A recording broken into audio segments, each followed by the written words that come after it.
अस्सलामुअलैकुम। आज हम मैनेजमेंट इन्फॉर्मेशन का जो चैप्टर है इंट्रोडक्शन टू मैनेजमेंट इन्फॉर्मेशन है, उसमें डाटा इन्फॉर्मेशन को स्टडी करेंगे। तो बगैर टाइम वेस्ट किए हम अपने पहले कॉन्सेप्ट डाटा की तरफ बढ़ते हैं।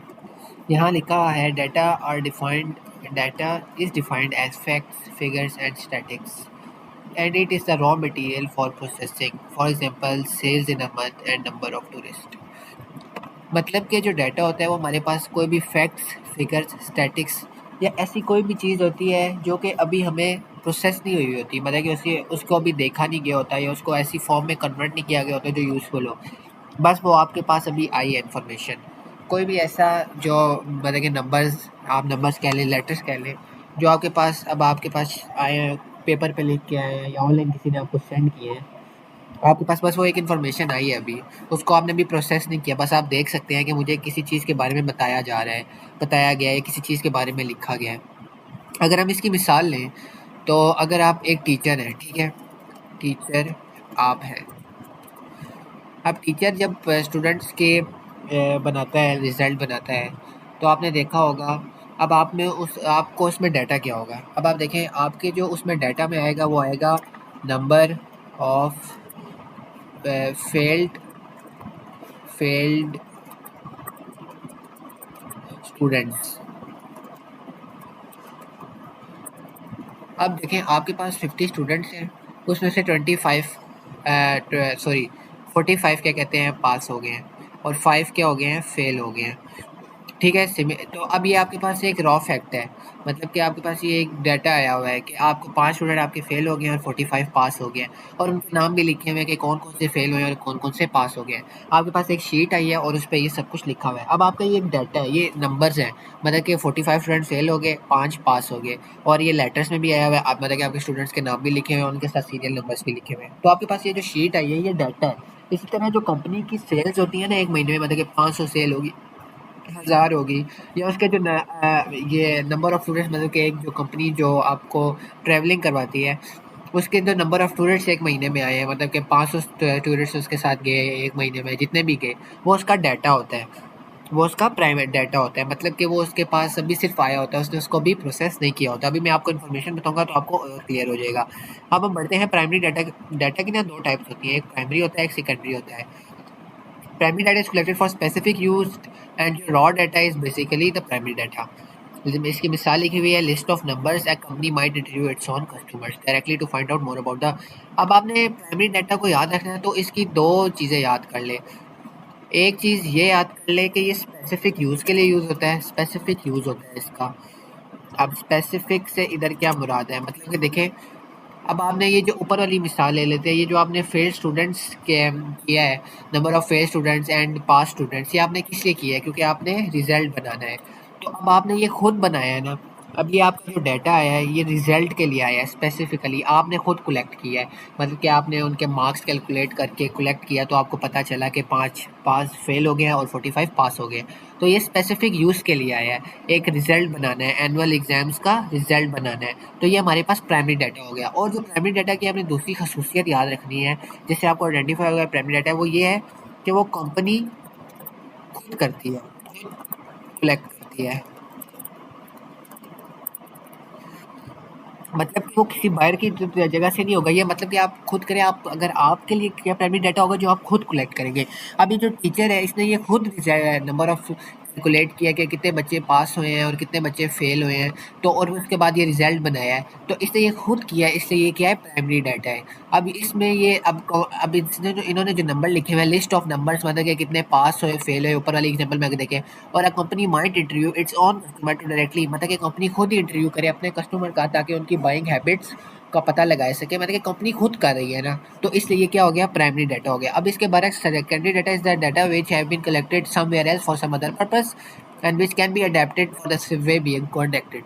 अब इन्होंने खुद ही डेफिनेशन में इसके भी दो पॉइंट लिख दिए हैं कि ये कहीं एक कलेक्ट हुई है समवेयर एल्स, और दूसरी बात है किसी और पर्पस के लिए हुई है। अब इसमें अगर हम मिसाल देखें, आप अपने क्या कहते हैं, नंबर ऑफ सेल्स देखते हैं, आपकी 500 है, ठीक है। अब आपने पता लगाना है कि हमारी सेल्स कम क्यों है। पिछली दफ़ा आपकी 1000 थी, इस दफ़ा 500 हो गई है। आपने अपने से क्वेश्चनरीज की, अपने कस्टमर से पूछा शूछा, वो हो गया। अब आप गवर्नमेंट मतलब कि आप नेशनल लेवल पे जाके देखते हैं तो आपको पता चलता है कि एक गवर्नमेंट पब्लिकेशन है, ये देखिए गवर्नमेंट पब्लिकेशन स्टैटिक्स, उन्होंने रीज़न दी हुई है। क्या कहते हैं, आप बस समझे परफ्यूम बनाते हैं तो आप अभी क्या कहते हैं, आजकल जो ट्रेंड चल रहा है वो चल रहा है किसी सॉफ्ट परफ्यूम के, मतलब कि जिसकी खुशबू बहुत हल्की हो, मतलब कि तेज़ ना हो, इस तरह के परफ्यूम का आजकल ट्रेंड चल रहा है, बस फ़र्ज़ कर लें।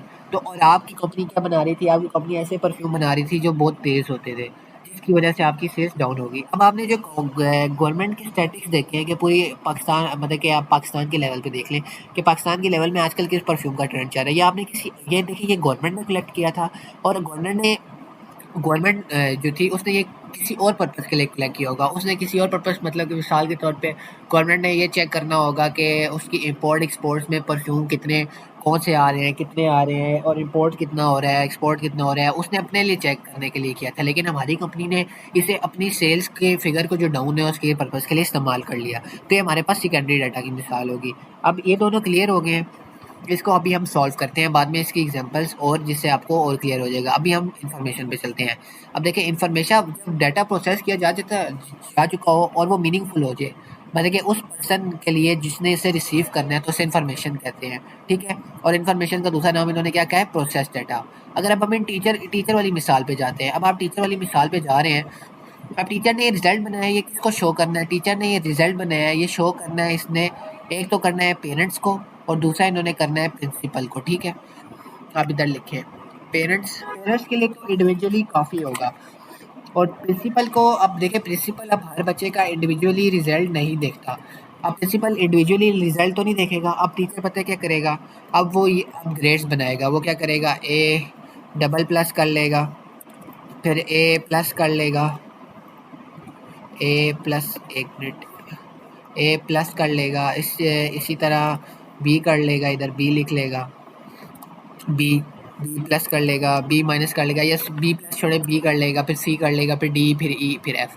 अब वो इस तरह करके बना लेगा, एवरेज बना लेगा। अब ए प्लस प्लस की उसने रखा होगा कि 90% से जो ऊपर वाले होंगे उनका ए प्लस होगा, ए प्लस डबल प्लस होगा, और 80 वालों से ऊपर का क्या कहते हैं, ए सिंगल प्लस होगा। यूँ करके वो करेगा 80% से ऊपर, और 20 से 70 से ऊपर, इसी तरह वो सारों का कर लेगा। अब वो इसी तरह इनकी एक उसे ये बना ली एस्टीमेट। अब जितने बच्चे होंगे जो 90% से अबव होंगे, फ़र्ज़ कर लें वो 4 हैं, ए प्लस से ऊपर क्या कहते हैं हमारे पास 15 आ गए। ठीक है। बी बी में हमारे पास फ़र्ज़ कर लें 20 आ गए, इसको हम लिखते हैं 20 स्टूडेंट्स आ गए, बी 39 हो गए, बाकी इसी तरह डी में और ई में, और फिर एफ फेल में जो 5 आ रहे हैं। अब उसने ये एक स्टैटिक्स बना लिया, उसने इसको प्रोसेस कर दिया। आप देखिए उसने एक टेबल बनाया होगा अपने पास। ठीक है। उसने एक अभी यहाँ जगह नहीं है, उसने एक टेबल बनाया होगा, 90% के आगे लिखा होगा 4, 80 के आगे 15, मतलब कि ए प्लस के आगे, बी के आगे 20। अब जो प्रिंसिपल है वो देखते साथ ही अंदाज़ा लगा लेगा कि उनका जो स्कूल का रिजल्ट है वो किस तरह जा रहा है।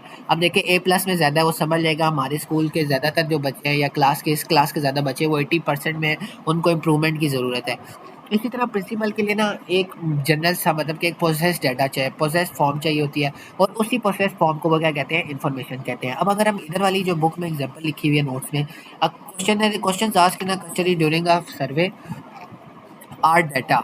अब उसने पहले ही लिख दिया है कि क्वेश्चन जो आस्क किए जाएंगे ना क्वेश्चनरी में, आप किसी, जैसे इधर लिखा हुआ है company might interview its own customer, उनसे जो क्वेश्चन पूछेंगे वो डाटा है। लेकिन जब वो क्वेश्चंस को प्रोसेस कर लेंगे और एनालाइज कर लेंगे, क्या क्या कहते हैं इसमें, अब क्या प्रोसेस किया जा सकता है। अब उन्होंने कस्टमर से पूछा कि आपको कौन सी प्रोडक्ट पसंद है। अब उन्होंने 100 से कॉन्टैक्ट किया, 70 ने एक प्रोडक्ट को वोट किया, 30 ने एक को किया, और उसमें भी उन्होंने हाईली नहीं कहा बल्कि मीडियम मीडियम में रखा। तो वो समझ जाएंगे कि इसमें जो 30 दूसरी प्रोडक्ट है उसकी इतनी कोई वैल्यू नहीं है, तो उसे बंद कर देंगे। अब वो जो प्रोसेस्ड हुआ, उन्होंने एक फिगर बनाया कि highly, strongly recommended, fairly recommended, neutral, strongly disrecommend, इस तरह करके उन्होंने जो बनाया होगा, उसको जो प्रोसेस्ड फॉर्म उसकी आएगी वो हमारे पास इन्फॉर्मेशन होगी। लेकिन जो अब वो क्वेश्चंस डायरेक्ट पूछने के होंगे क्वेश्चंस, वो हमारे पास इसमें डाटा होंगे। अब हम इसकी कुछ एग्जांपल सॉल्व करते हैं। अब आप गवर्नमेंट जो स्टैटिक्स होते हैं हमारे पास प्राइमरी डाटा होता है, सेकेंडरी डाटा होता है, इन्फॉर्मेशन होता है। मैंने आपको बताया था गवर्नमेंट के जो स्टैटिक्स होते हैं, पहली बात वो प्राइमरी डाटा इसलिए नहीं होते क्योंकि वो हमने कलेक्ट नहीं किए, वो किसी और ने किए, तो प्राइमरी डाटा खत्म हो गया। अब देखिए जो गवर्नमेंट के स्टैटिक्स हैं वो हम ले तो हैं लेकिन हमने उसे प्रोसेस नहीं किया। अगर आगे लिखा होता processed government statics for the government, तो फॉर द कंपनी सॉरी, तो वो इन्फॉर्मेशन हो जाता है। लेकिन यहाँ प्रोसेस नहीं लिखा तो इसका मतलब ये हमारे पास सेकेंडरी डाटा है। हमारे पास जो नॉन करेंट एसिड्स का टेबल है, अब देखिए नॉन करेंट एसिड्स हमारे पास अपना ही एक मतलब कि हमारे जो ऐसे एसिड्स हैं जो कि अकाउंटिंग पीरियड से लॉन्ग के लिए चलते हैं, बिल्डिंग वगैरह हो गए, अब वो हमारे पास उसके देखिए उसकी सारी डिटेल लिखी होगी, वो हमारे पास होगा तो प्राइमरी डाटा हमारे पास मतलब कि डाटा है ना कि हमारे पास कितने नॉन करेंट एसिड्स हैं। लेकिन अगर अब उसने टेबल लिखा हुआ है, मतलब कि उसने कोई टेबल बनाया हुआ है नॉन करेंट एसिड्स का, उसमें उसने कोई उनकी फॉर्म लिखी है, मतलब कि उनको किसी तरह प्रोसेस करके लिखा हुआ है, अब वो हमें आइडिया नहीं है। लेकिन जब जहाँ टेबल या ग्राफ आ जाए इसका मतलब होता है नॉन करेंट एसिड्स हमारे पास इंफॉर्मेशन है, तो यह हमारे पास इंफॉर्मेशन होगी। अब हमारे पास जो अगला है कि क्वेश्चनरीज नॉट प्रोसेस्ड। अब जो क्वेश्चनरीज प्रोसेस नहीं है, मैंने आपको कहा था जो हम क्वेश्चनरीज अरेंज करते हैं जिसमें क्वेश्चंस पूछते हैं, वो हमारे पास प्राइमरी डाटा होता है क्योंकि वो हम खुद कर रहे हैं। लेकिन ये प्रोसेस नहीं, अगर ये प्रोसेस्ड होती तो क्या होता है इन्फॉर्मेशन। अब हमारे पास ट्रेड पब्लिकेशंस हैं, मतलब कि ट्रेड की कुछ पब्लिकेशंस हैं, तो ये हमने तो कलेक्ट नहीं की, ये कोई और पार्टी है और ये प्रोसेस्ड फॉर्म में अभी नहीं है, इसका मतलब ये सेकेंडरी डाटा है। अब एक मंथ में जितनी भी सेल्स हुई हैं वो हमें पता है कि हमारी कितनी सेल्स हुई हैं, हमने कलेक्ट किया, लेकिन इनका कोई टेबल चार्ट ग्राफ नहीं हुआ हुआ, मतलब कि हमने इसे प्रोसेस नहीं किया हुआ, तो हमारे पास प्राइमरी डाटा है। अब हमारे पास है परचेज का चार्ट, मतलब कि जितने भी महीने में परचेजेस हुई हैं हमने उसको कलेक्ट किया, वो प्राइमरी डाटा हो गया, और हमने उसे प्रोसेस कर लिया तो वो हमारे पास इंफॉर्मेशन बन गया। जो न्यूज़पेपर के आर्टिकल्स हैं वो हमने कलेक्ट नहीं किए तो हमारे प्राइमरी डाटा तो नहीं है। अब उसको हमने प्रोसेस नहीं किया, सिर्फ अभी उन्हें कलेक्ट किया है, वो हमारे पास रॉ डाटा है, तो इसका मतलब हमारे पास सेकेंडरी डाटा है जो बाहर से हुआ है। उम्मीद करता हूँ कि आपको इन्फॉर्मेशन डाटा और इन्फॉर्मेशन में फ़र्क और फिर प्राइमरी डाटा और सेकेंडरी डाटा में भी फ़र्क पता चल गया होगा। फिर हम मिलते हैं नेक्स्ट वीडियो में।